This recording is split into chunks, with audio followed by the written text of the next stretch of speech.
ফের বড়সড় সাফল্য পেল মালদার গাজল থানার পুলিশ। এবারে দাঁড়িয়ে থাকা লরি থেকে ডিজেল চুরি করতে এসে পুলিশের জালে ধরা পড়ল 3 দুষ্কৃতী সহ এক গাড়ি চালক। এমন ঘটনায় রীতিমতো চাঞ্চল্য ছড়িয়ে পড়েছে মালদার গাজল এলাকায়।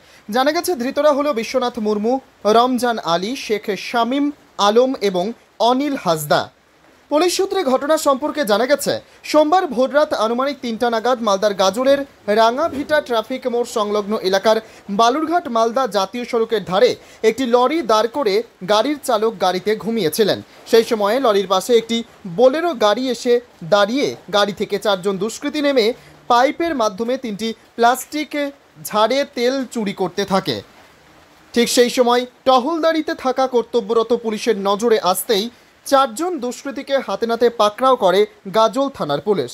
4 জনের মধ্যে একজনের গাড়ি চালক রয়েছে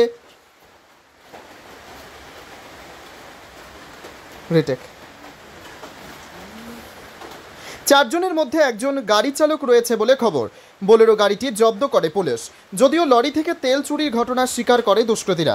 সোমবার ধৃত 4 জনকে মালদা জেলা আদালতে পাঠিয়ে দেয় পুলিশ। অন্যদিকে পুরো ঘটনা খতিয়ে দেখছেন গাজল থানার পুলিশ।